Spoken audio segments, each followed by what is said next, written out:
In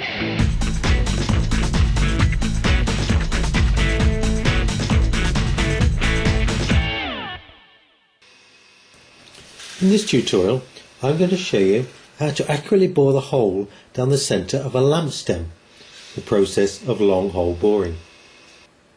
You'll need the CWA 131 long hole boring kit. This consists of the countable tool with its 5/16 pilot, which fits into the headstock, a hollow centre which fits into the tailstock, along with the pointed centering rod. This slides all the way through the tailstock barrel and the hollow centre. The 5/16 auger is normally supplied without a handle, so you have to make and fit your own.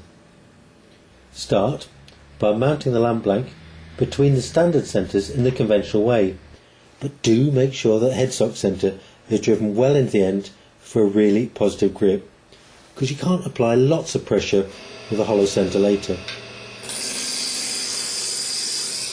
Rough down to the cylinder using a 3/4 inch roughing out gouge, always working off either end of the blank. I use my finger as a guide with a long tool rest to produce a nice even cylinder.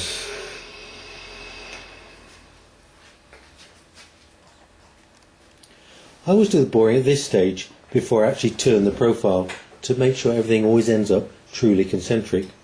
So remove the cylinder, then use the blunt end of the centering rod to knock out the revolving centre. Turn the rod round,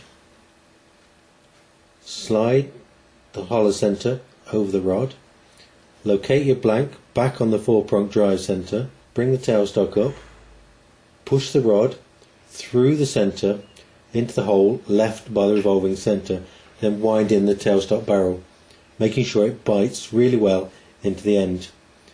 Just spin it by hand a few times, it really helps this process. When it's fully tight, just back off the pressure fraction and tighten up the tailstock barrel and remove the rod.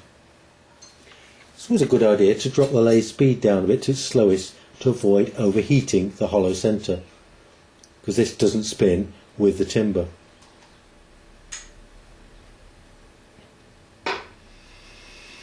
Start the lathe and feed the auger through the tailstock and the hollow centre. You need just a bit of pressure to get it started. Push it in about 3/4 inch, then withdraw the auger and just shake off the swarf. This is really important. Don't try and drill any further than about 3/4 inch, or the swarf will build up in the auger and push it offline. Keep going a little bit at a time and keep clearing the auger as you go. Take your time, there's no hurry. If at any stage the centre does start getting hot, put a little bit of wax on it. Keep going until you've drilled about halfway down. It's not critical. Now you need to reverse the work. So move the tailstock back out of the way.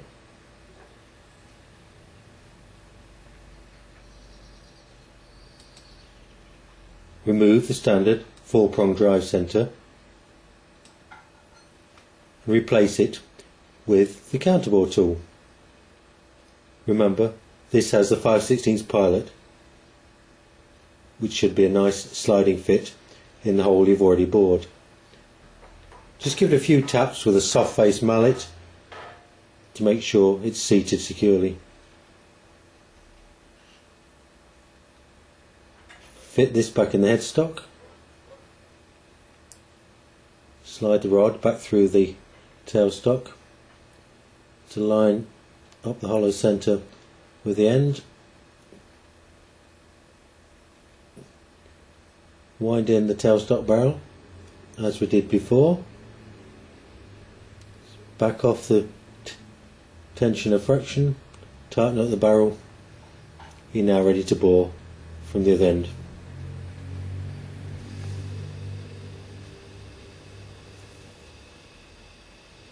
Exactly the same as before. Feed maximum 3/4 inch at a time and keep clearing the swarf.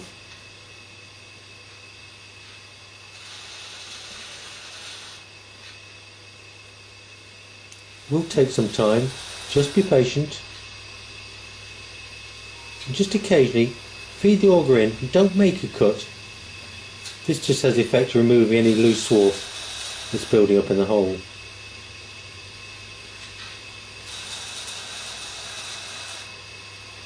Eventually you will break through and the tool holes from either end should line up perfectly in the middle. After you have broken through, just run the auger up and down a few times, but be careful not to push it so far in you catch the counterbore tool. Stop the lathe, remove the blank. You can now see it's bored perfectly all the way through, ready for the electric flex.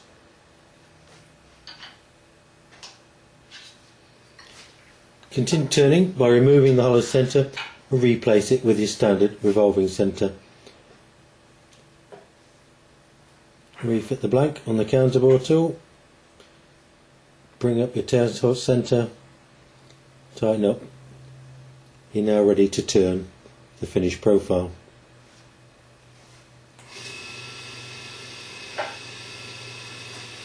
You can see now it's running a slight bit out of true, which is why I always bore before I turn the profile.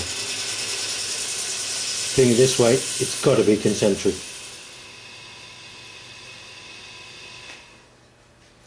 Once you've finished shaping the profile, there's a really good tip here to help you fit the lamp holder plate.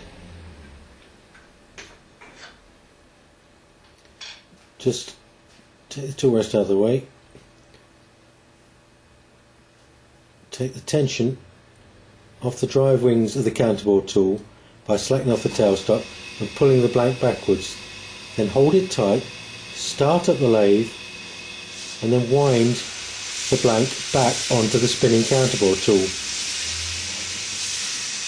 This will bore in 2 or 3 millimeters and produce a hole that matches exactly the diameter of your lamp holder plate. Don't drill too deep. As I say, 2 or 3 millimeters is plenty.